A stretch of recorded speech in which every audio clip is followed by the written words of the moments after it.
This is Chris Videos. Like, subscribe to Team W Wrestling on YouTube, subscribe to my other channel, Word of Chris, and subscribe to this channel, Chris Videos, and follow me on Twitter, Instagram, and both of my TikToks. It'll all be down there in the description box. And I'm here to do my WWE Friday Night SmackDown November 11th, 2022 reviews. So here we go with tonight's episode of Friday Night SmackDown. Now, SmackDown actually gets like a new opening now, like a new theme song, which is pretty good. Like, it's a pretty good one and all that stuff. This is the first time I ever heard it. I don't know if it came out like a week ago or whatever, but yeah, it's the first time. And it's new because, like, it's been forever since the old one ever got changed. Like, when they first joined Fox. So it's been a long time, like over 3 years, you know. So about time they finally changed that opening. But yeah, we kick off with the first match of the night. It was the undisputed WWE Tag Team Champions, Jimmy and Jay the Usos, versus Xavier Woods and Kofi Kingston, the New Day, for the undisputed WWE Tag Team Championships. And yeah, the New Day's record is 483 days right now. The Usos are at 481 days. They only got like 3 more days until they beat the record, just pretty much up until Monday. So yeah, if they can last till Monday, they beat the record, and they are the longest reigning tag team champions in WWE history. So yeah, that's the record right there. Obviously, the New Day holds it. But yeah, we get into this match, and this match, it was a really, really, really good one. One of the best matches between the New Day and the Usos. Now, obviously, they had some amazing matches, like their Hell in a Cell match, which was freaking amazing. But when it just comes to, like, no stipulations, just a basic tag team match for titles,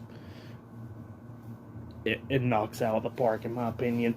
Like I said, both of these teams was going at it multiple times, coming near pinfalls multiple times. Like, the New Day almost won this match a few times, same for the Usos.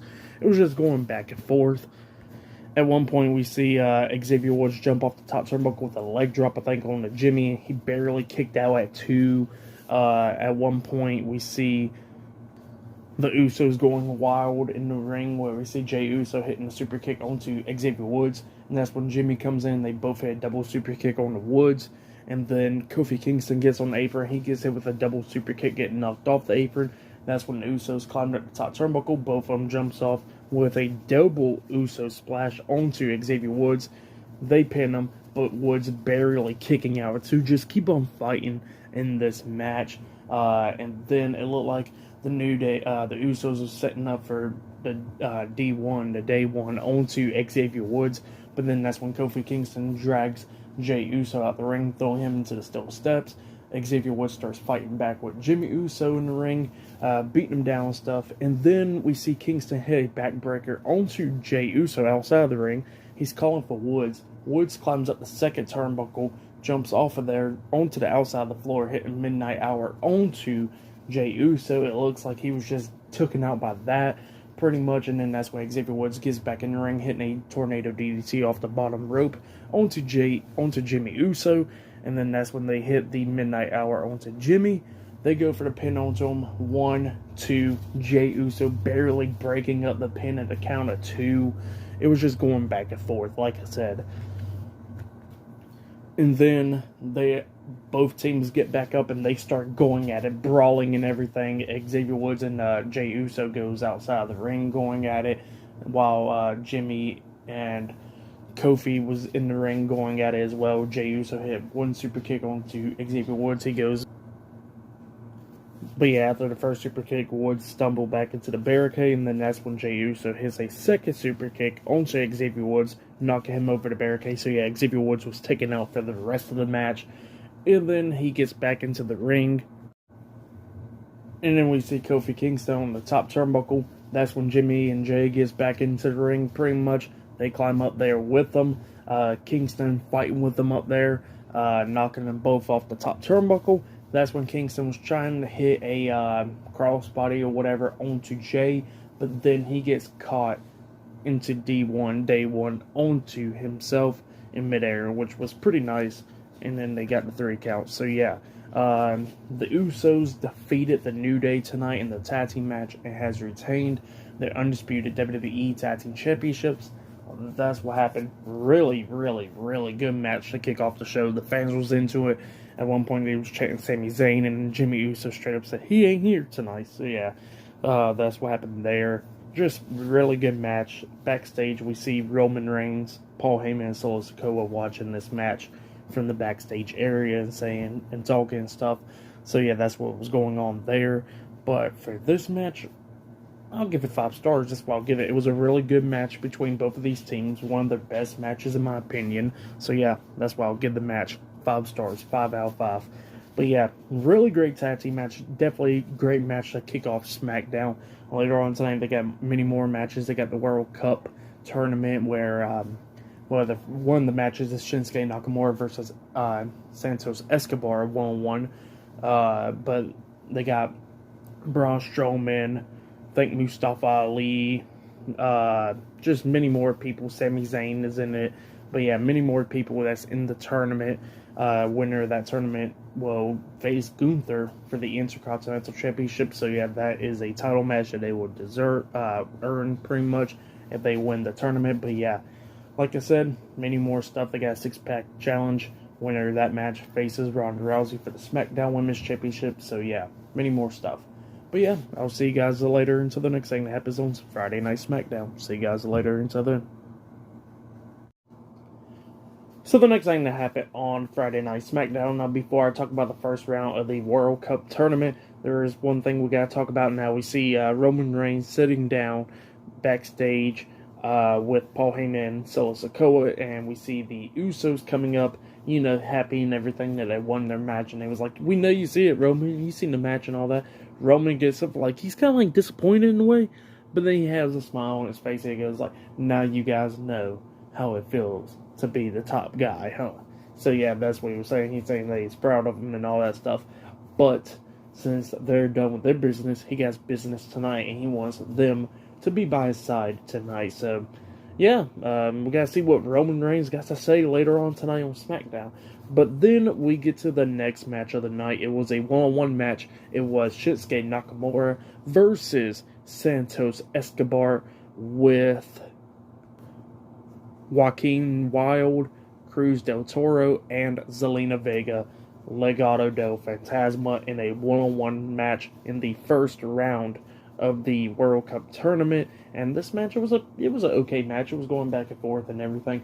By the way, the commentators did promote that Shinsuke Nakamura would be facing the Great Muta on New Year's Eve or New Year's Day, pretty much one of those days. But yeah, obviously they promoted it, which was pretty cool, But yeah, we get to the match, and it was a pretty good match. It was going back and forth and everything. But then it looks like at the ending, Shinsuke was about to win this match because he was setting up for the Kinshasa onto Santos. But then we see Cruz del Toro go on the apron. Shinsuke kicks him upside the head, knocking him off the apron. And then Joaquin Wilde gets on the apron, and he was trying to knock him off the apron, but Wilde got off the apron quickly. And then that's when Santos rolls up Shinsuke, but Shinsuke barely kicking out too, and then he comes up with a spinning roundhouse kick onto Santos, and then he goes to the corner, setting up for the Kinshasa again, but then Joaquin pulls Santos out the ring, and then that's when he gets hit with a baseball slap by Shinsuke. Shinsuke goes out there, grabs Santos, throws him back into the ring, and then we see Cruz del Toro jump off the steel steps, but then he gets hit with a knee to the stomach, getting taken out. So yeah, they just getting beat up by Shinsuke. And then Shinsuke, he climbs up the top turnbuckle and stuff, and then he was going to hit some type of move off the top turnbuckle, but then that's when Santos Escobar quickly got up there, picking Shinsuke up onto his shoulders and then hitting the Phantom Driver off the top turnbuckle onto him, and then pinned him for the 1, 2, 3. So yeah, Santos Escobar defeated Shinsuke Nakamura tonight in a one-on-one match. So Santos Escobar advances to the semifinals of the World Cup tournament. That's what happened. It was an okay match. For that match, I'll give it 2.5 stars. That's why I'll give it. But yeah, that's what happened there. And up next, we're going to be seeing that 6-pack women's challenge match. Up next, winner of that match will be facing Ronda Rousey for the SmackDown Women's Championship. So yeah, I'll see you guys later. Until then. So the next thing that happened on Friday Night SmackDown, now before I talk about the six-pack challenge, we gotta talk about a segment backstage. Now we see LA Knight get interviewed backstage, and while he's talking, we keep on seeing the Y6 logo and stuff popping up on the TV screen behind him. And he was complaining about how he's not in the World Cup tournament and all that, and how he'll win the whole damn thing and stuff like that, just complaining. And then he notices that the interviewer keeps on looking at the TV. He goes like, "What the hell are you looking at?" And then he looks at the TV, and then the logo pops up. He goes like, "I'm tired of this. Somebody get rid of this crap. It is my time, not his time." And then he turns around, and Bray Wyatt is right there in his face. Bray Wyatt was talking about, "My name's Bray. Nice to meet you. Can we be friends now?" And the LA Knight was like, "Oh, hell no. You go back to wherever the hell you came from. Go play with your puppets. Go stick it up something that the sun don't shine," and stuff like that. And just talking so much junk to Bray. Bray Wyatt got pissed off and headbutts him. So, yeah, maybe we're going to be seeing Bray Wyatt versus LA Knight as a feud now, maybe? Or next week on SmackDown or something. Who knows? But it'll be interesting to see. I'll say that much. LA Knight is pretty good in the ring, and he knows how to cut very good promos and stuff. And Bray Wyatt, obviously, same thing. So yeah, it'll be interesting to see. So we go with the next match, and there was Liv Morgan versus Lacey Evans versus Sonya Deville versus Raquel Rodriguez versus Shotzi versus Xia Li in a six-pack challenge. Winner of this match faces Ronda Rousey for the SmackDown Women's Championship. So yeah, it was a number one contenders match, and it was an okay match. Everybody was going at it at one point. At one point, we see Lacey Evans hit the woman's right onto Shotzi, pins her, and then Liv breaking up the pin, and yeah, just everybody going at it. At one point, we see Xia Li breaking up the pins and stuff. But then we get to the ending where there was a table set up, and we see Raquel and Sonya standing on one part of the steel steps. It looks like Raquel's trying to like power bomb her through the table or some shit. But then we see Liv Morgan jump off the barricade with a crossbody onto both of them, but they completely missed the table and kind of maybe smacked the edge of the table. So it was pretty bad landing, and nobody never went through it or anything. Fans was checking the table and stuff because they want to see somebody get put through it, but it just never happened in this match. And then we see Lacey Evans and Shotzi going at it inside the ring, and Shotzi hits her finish move. I think it's called Never Wake Up Again or something like that, where it's like she crawls one of your legs over the other leg and then hits like a DDT onto you. So yeah, that's where she hits, and then pinned Lacey for the 3 count. So yeah, Shotzi defeated Lacey Evans, Liv Morgan, Raquel Rodriguez, Xia Li, and Sonya Deville in the six-pack challenge, and she will become the number one contender for the SmackDown Women's Championship. So yeah, that's what happened there. But still to come later on tonight, we will see Roman Reigns, see what he got to say later on tonight with the Bloodline. But yeah, for that six-pack challenge, I'll give it 2.5 stars. That's why I'll give it. It was an okay match. Nothing really too special. You got that botch at the ending with the table spot, but it's whatever, I guess. But yeah, that was it. So yeah, I'll see you guys later until the next thing that happens on Friday Night SmackDown. So the next thing that happened on Friday Night SmackDown, now before I talk about Braun Strowman's match, there's a few things we got to talk about now. That at one point we see Shotzi excited and everything, walking backstage, but then Emma comes up and Emma was talking about, "Congratulations, Shotzi," and Shotzi was like, "Well, you did pretty good against Ronda Rousey. You took her to her limit and stuff a few weeks ago." And Emma was like, "Yeah, thanks. Have you seen Madcap Moss?" And Shotzi was like, "No, do you got a crush on him or something?" Emma was like, "No," and then walks away. So yeah, that's what happened there. And then we see Shayna Baszler come up, and Shayna Baszler was telling Shotzi that she got no chance against Ronda Rousey and winning the SmackDown Women's Championship. And Shotzi was telling Shayna that Ronda hasn't been in the ring with anybody like her before, even though they've been in the ring once before, but we won't forget about that. And yeah, that's what Shotzi said. And Shayna Baszler was like, "Well, how about you tell her right to her face right now? Turn around." And she turns around, she sees Ronda, and then Shayna locks on the Coquina clutch, choking out Shotzi backstage. So yeah, that's what happened there.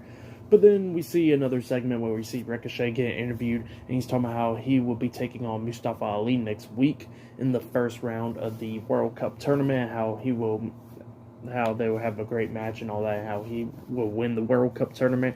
And then Gunther comes up talking about, yeah, I hope you win so I can beat you once again. So yeah, that's what they said. But yeah, pretty good stuff. But then we get to the next match.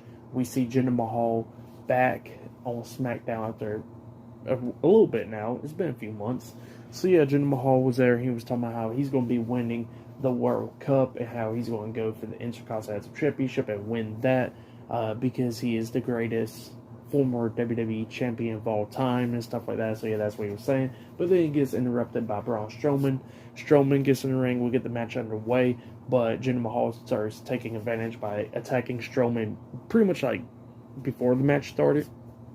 So Jinder Mahal was just beating him down and stuff. But then, of course, obviously, Braun Strowman starts coming back, beating him down and stuff. Hits the shoulder block outside the ring, laying him out with a Strowman Express. Throws him into the ring, hits it like a crossbody onto him in the corner, and then hits the powerbomb onto Jinder Mahal and then pins him for the 1, 2, 3. So yeah, Braun Strowman defeated Jinder Mahal tonight, and he advances to the semifinals. That's what happened. It was the first round for that match. I'll give it 1 star. But later on tonight on SmackDown, we will see Roman Reigns later on tonight with something he gets to say with the Bloodline. So yeah, that will be happening later on tonight on SmackDown. And yeah, see you guys later until then. So, the next thing that was supposed to be happening on Friday Night SmackDown, it was supposed to be a one-on-one match between B-Fab and Zelina Vega. So, let's go ahead and get down to it. So, Zelina Vega was already out there. She was with Joaquin Wilde and Cruz del Toro. Now, Santos Escobar was backstage or whatever. So, yeah, Legado del Fantasma was with Zelina Vega. And she was supposed to be taking on B-Fab with Top Dollar and Ashante Adonis Hit Row. Now, they all come out and stuff, and then we see Hit Row make their way down to the ring. But then, all of a sudden, we see a woman standing at the entranceway with the red lights and stuff, with the horns and stuff playing, and she says the holla is here. And it was the Viking Raiders. They make their return. They start attacking Legado del Fantasma outside the ring, start attacking Hit Row, beating them down and stuff, hitting the crossbody on... Ivar hit like a crossbody onto Joaquin Wilde at the barricade and stuff. They threw Cruz del Toro over the barricade. We see Sarah Logan, which that is who it is, and she comes up and attacks B-Fab, beating her down. Zelina Vega didn't want none of it. She quickly jumps over the barricade, running off and stuff. And yeah, we've seen Hit Row just getting beat down. Eric comes in, hitting a knee to the face onto Ashante Adonis, and then Ivar jumps off the top turnbuckle with a splash onto Ashante Adonis, laying him out, and then they grab Top Dollar. Top Dollar was trying to fight back, but it wasn't enough, and they hit the double powerbomb onto Top Dollar, laying him out, and then Sarah Logan hits the headbutt onto B-Fab, laying her out. So yeah, the Viking Raiders returned with Sarah Logan, and they destroyed Hit Row and Legado del Fantasma. So yeah, that's what happened there. It was an okay segment, I guess, with the Viking Raiders returning. But yeah, this is Sarah Logan making her return back to the company after a few years. But yeah, it was great to see her and the Viking Raiders for sure. But up next, we'll be seeing what Roman Reigns got to say up next on SmackDown. So yeah, see you guys later. Until then. So the next thing that happened on Friday Night SmackDown, it was the last segment of the night. It was the undisputed WWE Universal Champion Roman Reigns, and he was with the undisputed WWE Tag Team Champions Jimmy and Jay the Usos and Paul Heyman and Solo Sikoa. Sami Zayn's not with him because apparently he's dealing with personal problems or whatever. So yeah, he's on SmackDown tonight. But yeah, the Bloodline was out on SmackDown for the final segment, and they started talking. Roman Reigns telling Indianapolis to acknowledge him and all that, and then Paul Heyman was talking for Roman, talking about how him and Roman was discussing about some stuff on the airplane stuff, and you know, the fans saying Usi or something, and Paul Heyman was like, that's not very Usi of y'all, you know. And then Roman Reigns starts talking. talking about the Usos match tonight against the New Day and stuff, and how all his life everybody acknowledged him and his family, knew that he was going to be the head of the table and all that stuff. But he wants to talk about Jimmy and Jay. So right as soon as he was about to talk about them, all of a sudden he gets interrupted by Ridge Holland and Butch, the Brawling Brutes, and they said that after the past few weeks with the Bloodline keep on attacking them and stuff, they got back up tonight because it's open fight night, and it was Sheamus. Sheamus returns tonight. He comes out, he grabs the mic, he starts talking. But while he was talking, the mic kind of cuts out, and Roman Reigns starts laughing about it and stuff. Talking about, look, you can't even get a mic working. He goes like, screw talking, let's go ahead and fight. And they all get in the ring, and they all start brawling and stuff. But obviously, the Bloodline had the numbers game on them, 4-3. The Bloodline was beaten down. But then all of a sudden, Drew McIntyre runs out, attacks the Usos outside of the ring, gets in the ring going one-on-one with Solo Sikoa. He finally takes out Solo Sikoa, and then him and Roman Reigns going at it, and Sheamus and Roman was going at it and stuff. And then we see everybody just brawling, all 4 members of the Bloodline and the Brawling Brutes and Drew McIntyre, until SmackDown went off the air. So yeah, that's what happened there. If I was going to say, it is a feud between Roman and Sheamus and Drew, obviously. There will probably be an 8-man tag team match. So I would say pretty much as Survivor Series, it will probably be the Bloodline versus the Brawling Brutes and Drew McIntyre. But it looks like with usually War Games and stuff is a 4-on-4 team, which they'll probably do that. But it looked like with the women's, since it's like 5-on-5, it'll probably be 5-on-5 with the guys as well. So obviously Sami Zayn will be with the Bloodline and stuff. And then McIntyre and the Brawling Brutes guys to get one more person for their side. So yeah, that's what I see happening. And then probably Roman will be taking on Sheamus one-on-one eventually for the title. And then maybe we could see Roman, Drew, and Sheamus in like a triple threat match for the title. Maybe so. Maybe. But we gotta see. That's gonna be a while away. But it looks like for sure they are building up for a War Games match at Survivor Series. So yeah. But yeah, that was it. Pretty good segment. Tonight's Friday Night SmackDown. It was an okay episode. We got the Viking Raiders and Sarah Logan returning. We got the tournament kicking off. The last segment was good. Match of the night easily. Usos and New Day. That match was freaking fantastic. Go check it out if you haven't yet. And yeah, the 6-pack challenge with the women was alright, and yeah. But yeah, it was okay stuff. Go check it out. For tonight's Friday Night SmackDown, I'll give it 8 stars. That's what I'll give it. It was a good episode of SmackDown. But yeah, be talking about Monday Night Raw this Monday, so yeah, look out for that. Like, subscribe to Team W Wrestling on YouTube. Subscribe to my other channel, Word of Chris, and subscribe to this channel, Chris Bales, and follow me on Twitter, Instagram, and both of my TikToks. They'll all be down there in the description box. And yeah, I'll see you guys later for this Monday's Monday Night Raw reviews. See you guys later. Until then.